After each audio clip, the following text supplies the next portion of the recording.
At the UNCSA School of Filmmaking, students master the skills to tell their own stories. From day one, UNCSA supports student projects with financial and technical resources. With cutting-edge technology and world-class faculty, it's no wonder the School of Filmmaking is ranked among the top film schools by The Hollywood Reporter and Variety. Graduates excel as industry leaders and innovators like Danny McBride, Jeff Nichols, and Emmy-winning sound designer Will Files. Master the art of storytelling at UNCSA. Visit uncsa.edu/filmmaking to start your journey. To prepare for acting, it is about being a person. It's about experiencing as much life as I can so that I can be a person, which is my job. It's easier said than done. Filmmaker Magazine presents Back to One with Peter Rinaldi. Ruby Cruz is an actor. She sat down with me on the Upper West Side of Manhattan to talk about the work.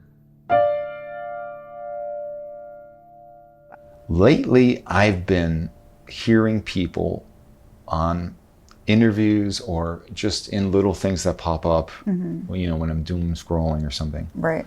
That they say, acting, you can't talk about acting.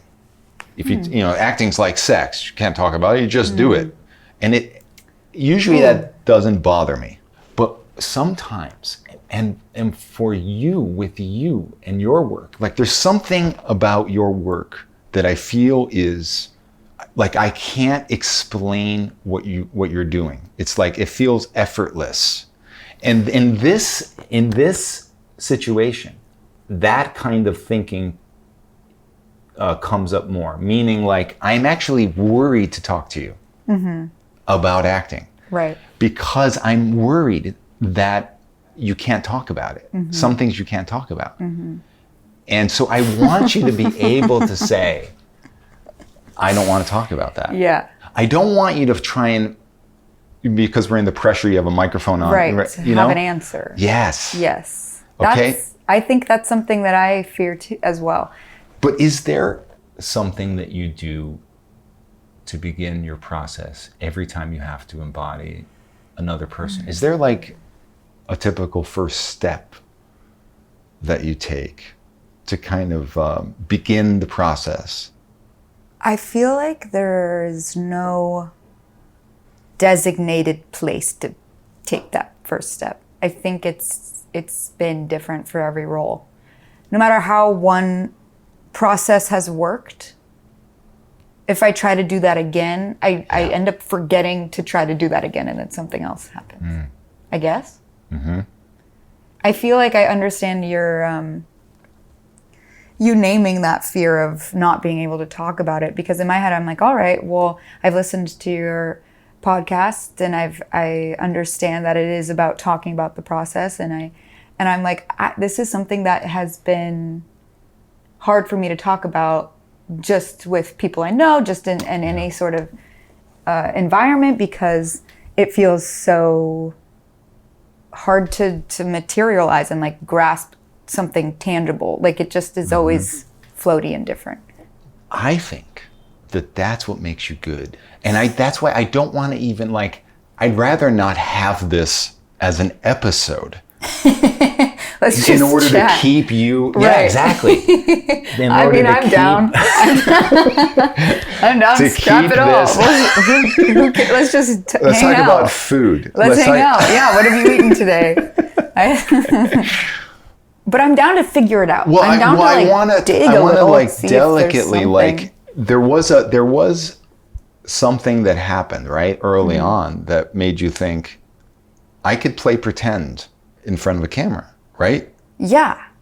I feel like I've just always known I wanted to do this. Always. My whole entire little life. kid. Yeah.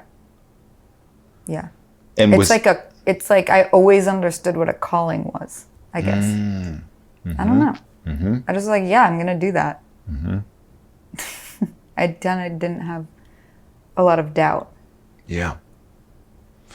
What was like the first thing that you did Was it in school? Was it like some kind of theatrical play or something? It was Wizard of Oz meets The Wiz, which was a combo piece Interesting. that my elementary school put on. And I was in kindergarten. And I was about 5. Was it about like the attention on you, or was it about the idea of actually playing pretend and being somebody else?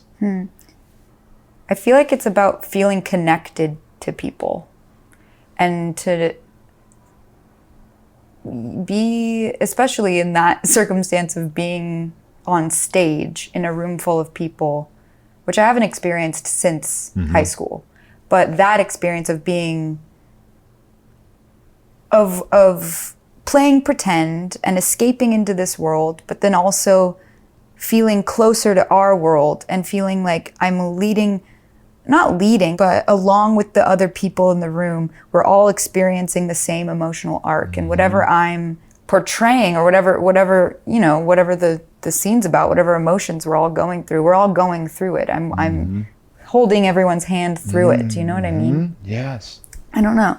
Do you still feel that way? Do you still feel that way? Yeah, I feel like if I'm in a scene or going through this, if I really am feeling something and I can feel the whole room going through it while we're filming, or I can, even just being in a theater with people watching something, not as performer, but as audience member, I love that connected feeling of everyone going through this journey together and projecting and relating their own stuff to it, feel the most connected when I'm there.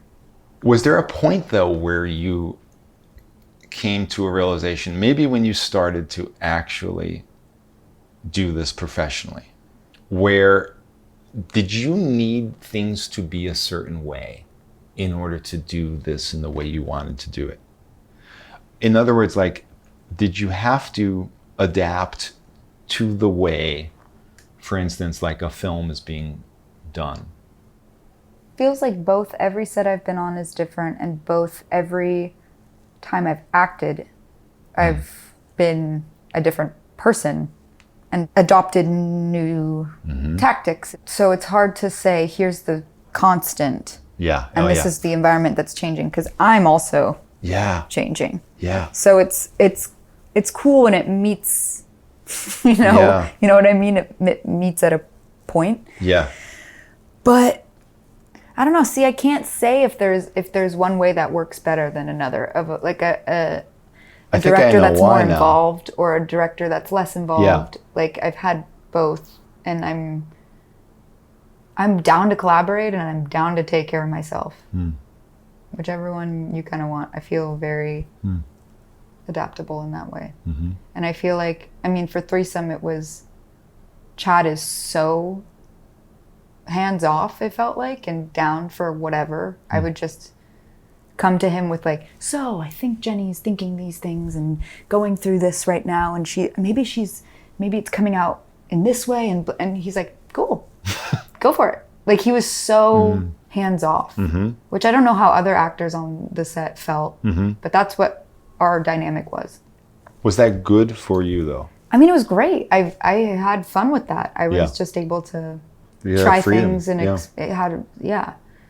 But on Bottoms, Emma would ask for, all right, let's try Ernest. Let's try, you're so confused by what the other person is saying, and let's try, this is all a joke to you. Yeah. And we'll do 3 takes and you can try all. And I was like, all right. And then we'd play that way. And that was really cool, because I had no idea what was going to be the performance was going to be, which was fun for the world that we were building, because it was so just ridiculous and nothing needed to make sense, really. So that felt really free as well. And what about like a big set like Willow? Willow, we're working with 5 different directors, 4 or 5, right? Forgetting. But that taught me a lot, because I, one after the other, saw how the set and the environment was affecting different people, and they all worked so different from the last. So that was maybe a telling experience to take care of myself and be as adaptable as you can be, because it's gonna switch up if you're on a show with a bunch of different directors. Because it can, I mean, sets are stressful. They can bring out stressed sides of people, or I mean, I always joke about Chad from Threesome. He's even more chill and calm on a set, which is rare, but it just is. People are different in stressful environments, and different responses to that can affect you. So if you're not so absorbent, it can help you, I guess. Because it's true to what you're talking about of being on a set and having all of these very positive experiences, and then there's maybe one energy that's off, or you can't quite read, and you're feeling insecure because you're vulnerable and you're here to do something that you feel like you don't even know how to do, really. You can't explain, you can't talk about it or whatever. Then you're going to open yourself up to focusing on something that you're not even there to do.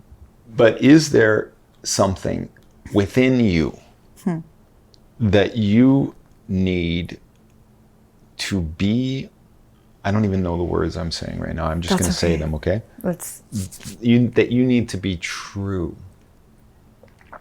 before you can confidently perform.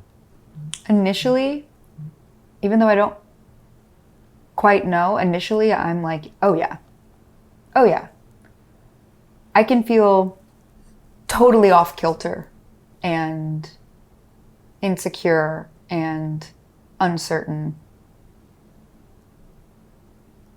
through all of these experiences, regardless of what's happening exterior.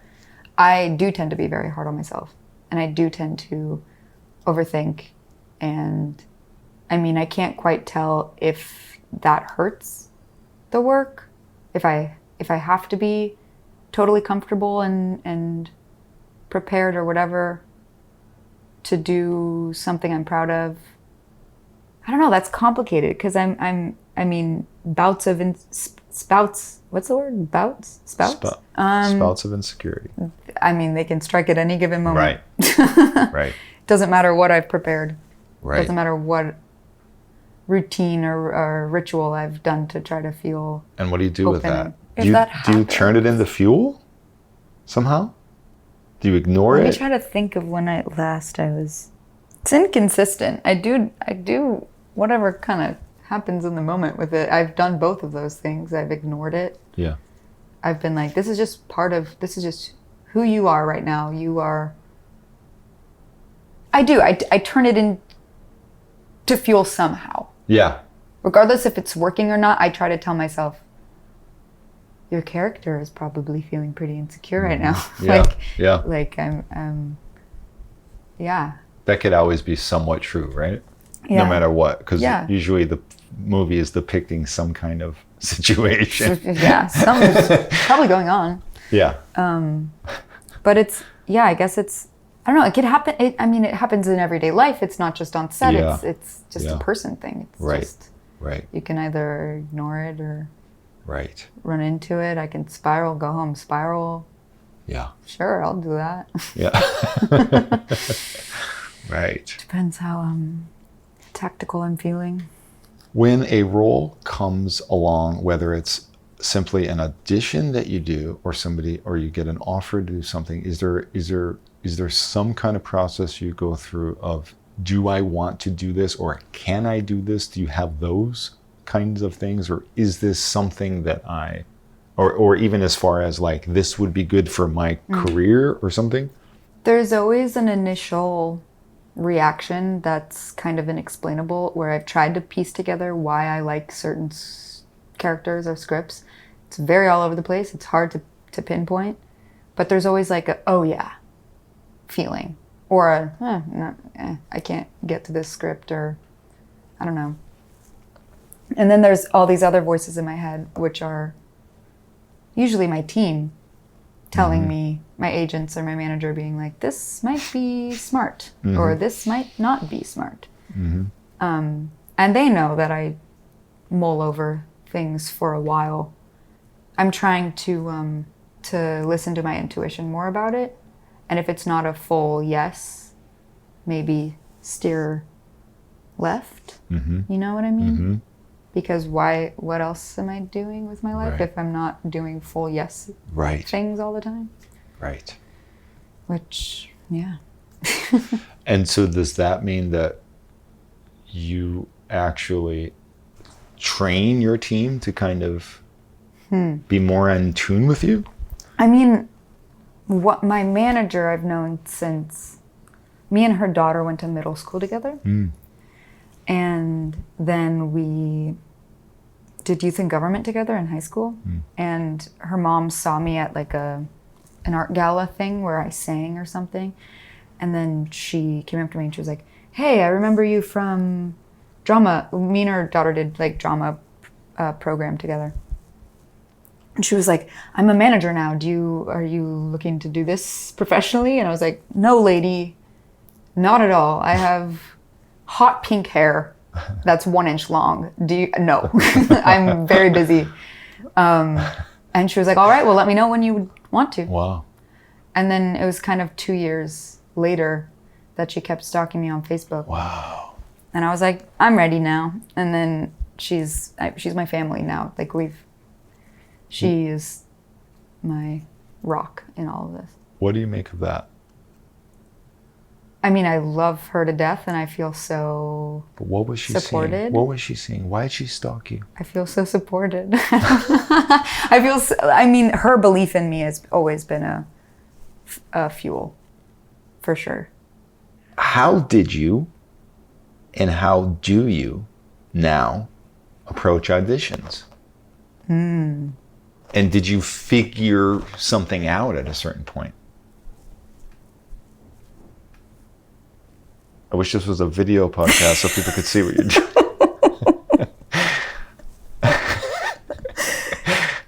How can we describe what you're doing here? Oh, acceptance. Okay. Huge part of it. Just tell me what that means in this case. It is what it is. Oh, it is what it is. Yeah. I can love something and not be meant to be a part of it. I can... Yeah. You let it go. Yeah, just fully. That's how I have always done it. It's like, obviously there's this hunger. Yeah. I love doing this. I want to do this forever, over and over and over and over again. Yeah. But what's meant to be will be. What's meant to be will be. Yeah. But do you obsess over it before it happens? Obsess might not be the word, no. I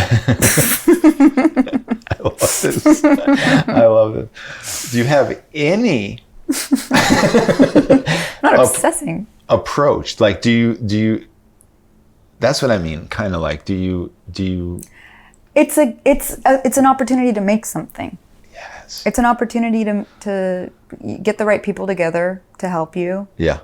That's important for you? Reader it's an opportunity to have fun with it. Yeah. If I have to do it, I have to do it, and it's whoever's available. I've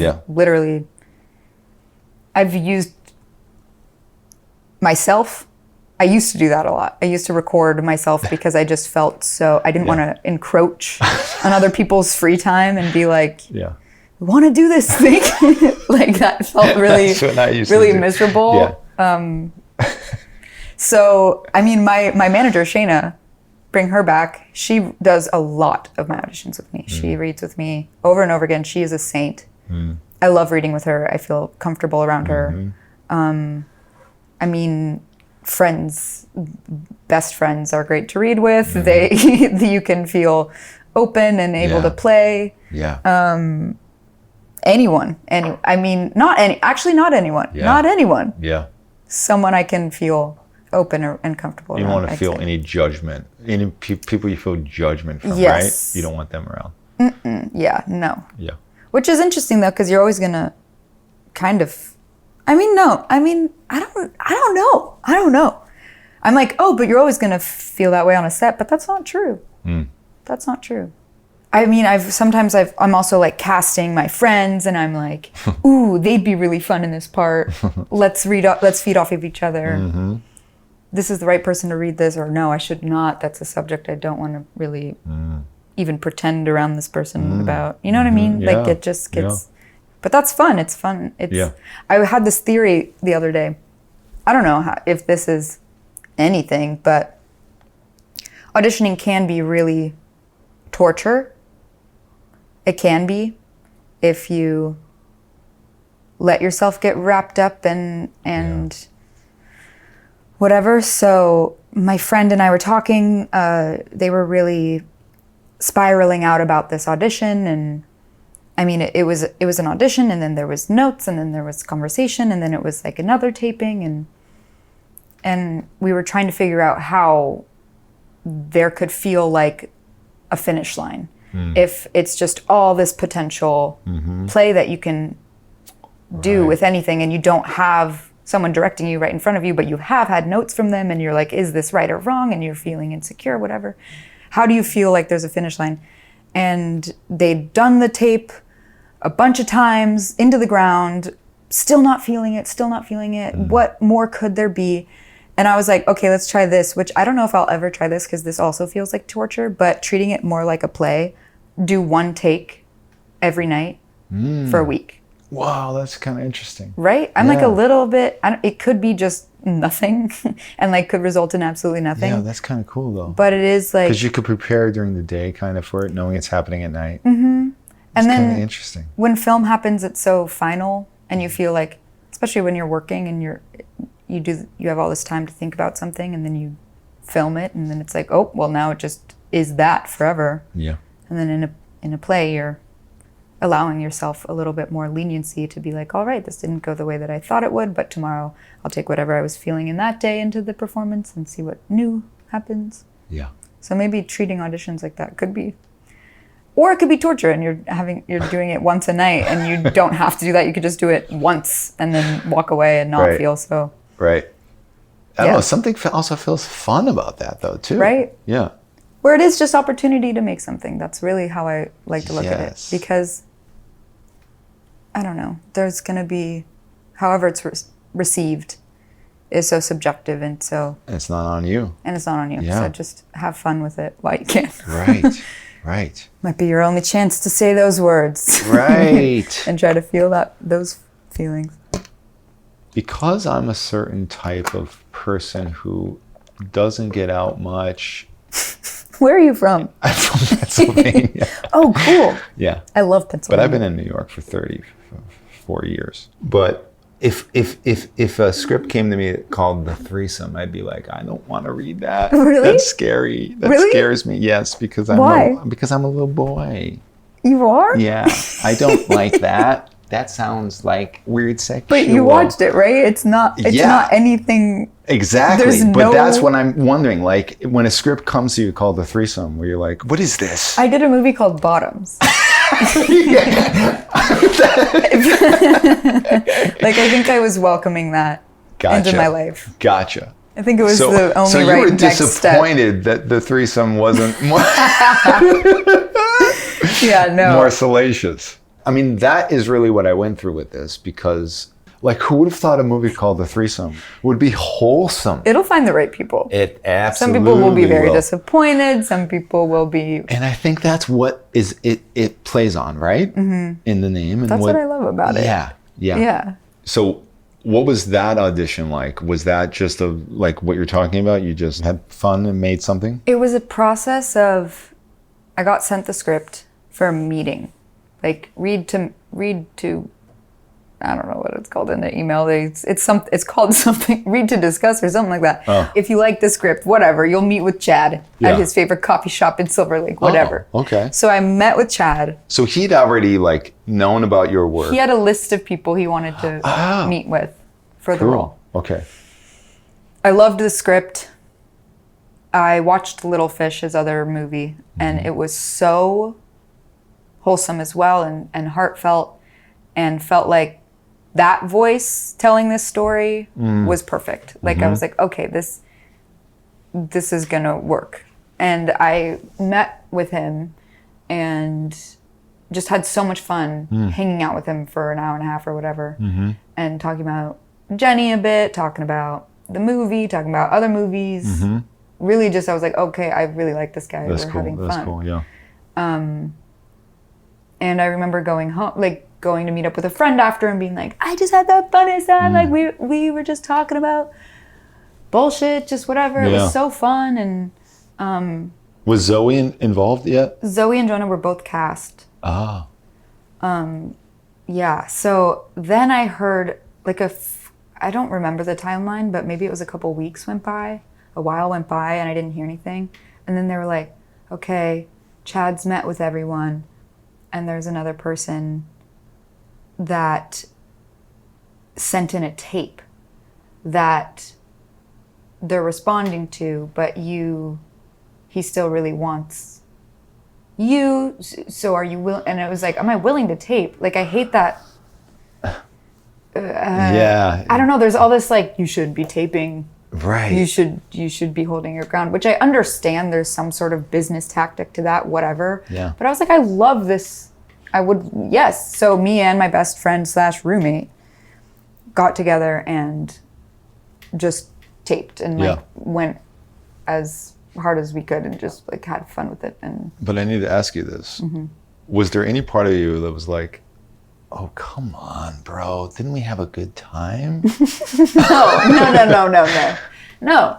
Okay. Oh, because and then after I learned it was a really good friend of mine. Oh. I got cast and then they were like, do you want to know who it was? Oh. And it was a best friend of mine. Oh. And we'd both been kept in the dark. And it was like, this would have been like, there was also this person and I have absolutely no sense of competition with each other. Like it's all very, what's meant to be will be.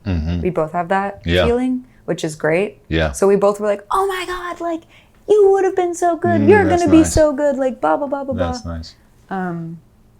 But it's crazy. It's all, Yeah. it just is, I don't know. Yeah. It's just this acceptance. Yeah, exactly. That's what it's about. Exactly. It'll be fun. And if it wasn't me, it would have been her, which And you I would have been happy. loved to see that movie. Exactly. Yeah. So Zoey Deutch has been on the show 3 times, but Really? it's been like 3 years. I used to say like she's one of my favorite actors. I even told like Bo Burnham, like when he said, who's your favorite actor? I said Zoey Deutch. Oh, I love that. Yeah. She's amazing. Amazing.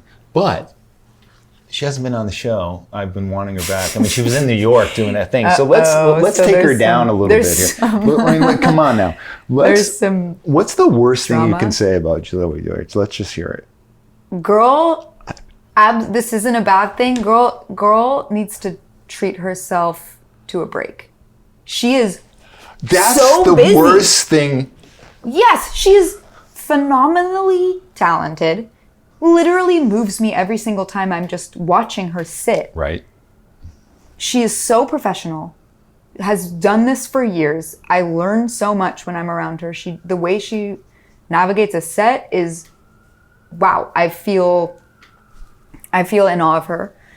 Let the record show. I asked you to say what's the worst I know, thing. You true, just went true, on. damn. But I knew you would. I knew you would. That was a reverse 'Cause psychology. she's perfect. I really do.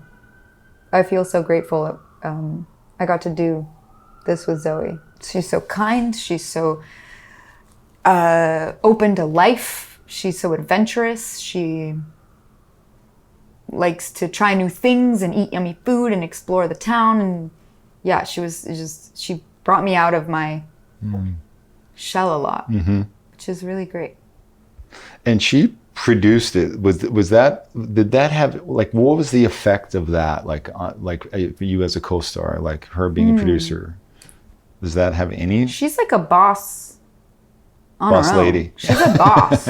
So it felt right that she also had, I don't know if it affected the way we worked together from my end, Yeah. but it's nice to know that such a boss lady had a boss lady position.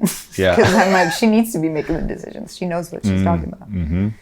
And it was nice to have a producer like I felt so close to. Yeah.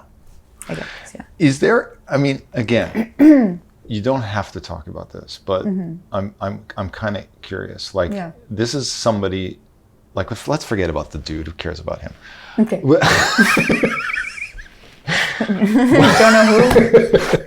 Love you, Jonah. You'll never listen to this. You love like, does it matter that, like, to you, that you actually literally love the people you're in a scene with? And if you don't, do you have to find some way to? That's so interesting. I feel very lucky that I've found people I literally love. Because what?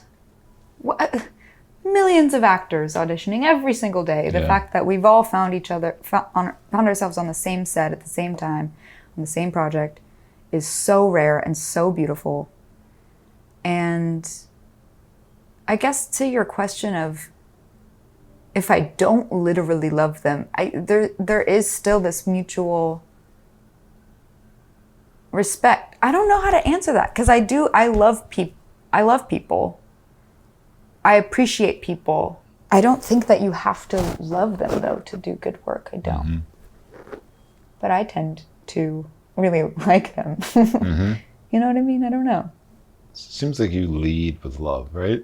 Well, I've tried, definitely tried to. That is something I repeat. You do? That's something I repeat. Just to myself, to the world. You do? Wow. Are you very protective about which roles you take on? What is your North Star? How hard is it to keep your eye on that North Star in this business? It is different, but what is it? It is,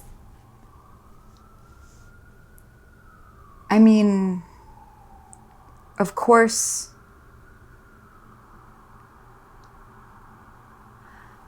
that's such a good question. To actually really name that star.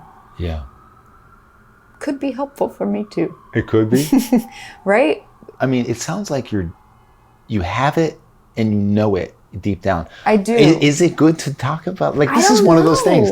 Is it really good to explain it? I'd like to know, just from my curiosity. Right. But you don't, I mean, I don't think it's important for you to actually name it and know it, because you know it. I do. This is what I think your entire work is about this. You're functioning on some kind of intuition and connection that you can't talk about. Yeah, it's true. I appreciate you saying that, because it does feel true to me. There can always be an intrusive thought about, you need to build this career, and what if you never work again, blah, blah, blah. Like, but I really do try my best to smack those away, and to keep my eye on let's just keep making things that feel important for whatever reason, that either it lives in me and I need to get it out, or it lives in the world and we need to talk about it, or whatever divine timing is going on, and this project is in my life for a specific reason, and I'm going to meet the people I need to meet, and I'm going to process the things that I need to process that maybe I haven't allowed myself to really look at for a while, and something's calling it out of me. I do think I have a very powerful inner voice, even though there is this confidence thing that teeters, that maybe I feel extremely, what's the complex? When you are doing something that you don't feel like you know how to do. What is that? Imposter syndrome? Imposter syndrome. Yeah. That I'm teetering on. These are deep questions that I would love to ask myself and think about further. But I don't know. I feel like all the time I'm contradicting myself, and that I'm both extremely confident and extremely insecure. And I just know that both of those feelings are going to come up. And if the insecurity is winning and rising, I have this confidence as well. I can put it in its place for the time being. What do you do when you're not working to feed your inner actor? I mean, it's not... Here's where I'm feeling the perspective on your... you saying this is a pretentious thing. Yeah. You know what I mean? Yeah. But it's genuinely true, what I'm saying. This is not my rehearsed answer. To prepare for acting, it is about being a person. It's about experiencing as much life as I can so that I can be a person, which is my job. Yes. It's easier said than done. What I'm now trying to do when I'm not working, which is for the first time in a few months, as of yesterday, just soaking up the world and seeing friends and going to trivia last night and going upstate on Friday and seeing a pond and, celebrating friends' birthdays and finding a ceramic studio and doing other things. Doing anything I can. Yeah. Ruby Cruz. What? I'm nervous. Thank you so much. Thank you, Peter. Thanks for having me. Back to One is a production of Filmmaker Magazine, which is a publication of The Gotham. Listen to back episodes of this podcast at filmmakermagazine.com or wherever you get your podcasts.